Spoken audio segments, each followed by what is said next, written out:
ex-President Duterte's salin you're willing to divulge? Lahat yan. Ombudsman Red Mendoza from the Manila Times. Isa rin po sa mga na-mention niyo po yung pagbubukas ng salin. Na-discuss po ba ito during yung... Hindi namin na-discuss yan, pero it's going to be policy. Inahanda lang namin yung mechanics. But next week baka pwede na eh. Baka we start releasing this already. So by next week po, may mga... Salin. Oh. As early as This coming, as early as next week.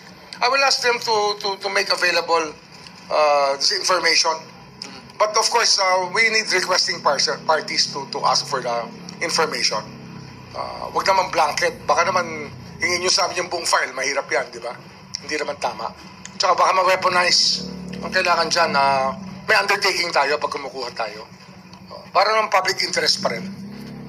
So, starting po nung SAL ends from 2024 or yung pinaka hanggang yung before the previous ombudsman said na huwag muna ilalabas yung silent back, ma-weaponize. Ilalabas po ba yung mga SAL-N po ba from that time until... It's possible. I can look at that possibility. I am open to that. We'll decide. Pero wala akong I don't want to be... I want to open this to the public. I want to open this office to the public. Kasi dapat ito sumbungan ng bayan eh. Diba? Ito dapat nagsusumbungan ng bayan. In fact, one of the campaigns we will launch will be crowdsourcing of information for lifestyle checks.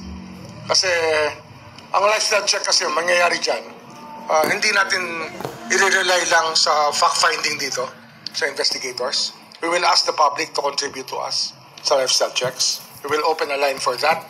So that, kasi ang kapitbahay naman na pwede magsabi kung ano buhay ng gusto mong pag-aralan eh. Good afternoon, Joseph Moro po sa GMA7. Sir, I'd like to stay on first sa salin.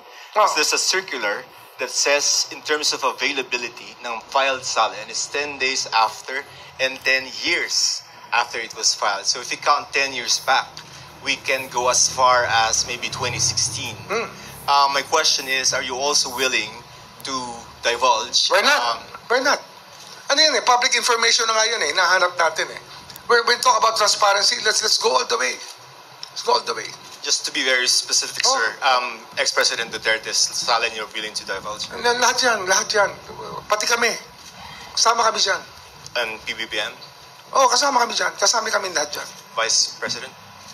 Ano lang may re-redact lang tayo. Siyempre may mga privacy matters ng ating kailangan i-redact. Sir, since it's also policy now, can you outline first, kung paano yung magiging process of accessing salins? Because wala pa. Yun nga yung process na, kaya hindi ko pa mabuksan, kasi yung process mismo, i-refine namin ng team, tsaka with advice also from the old-timers on how it can be done properly. Pero the intent is there, and I want to do it as soon as possible.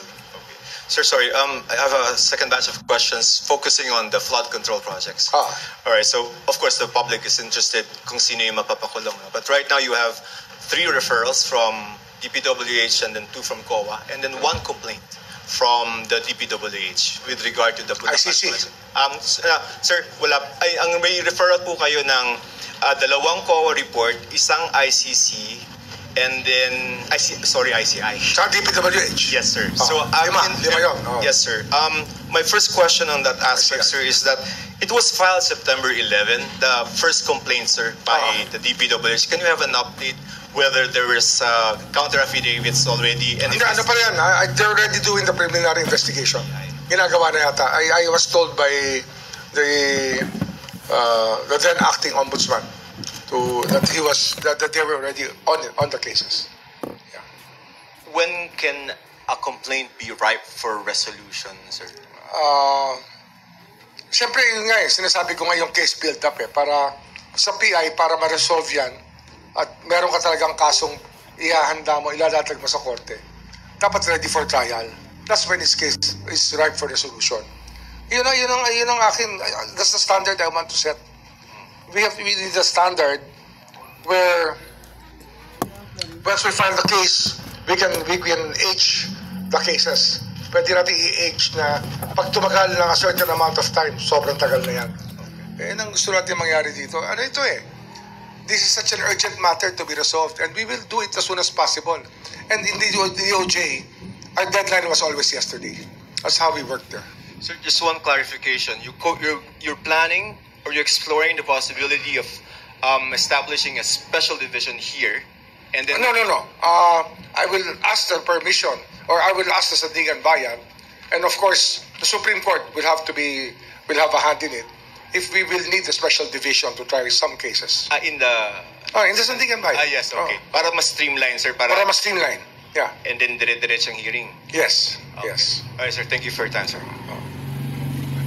Oh. Sir, Rambo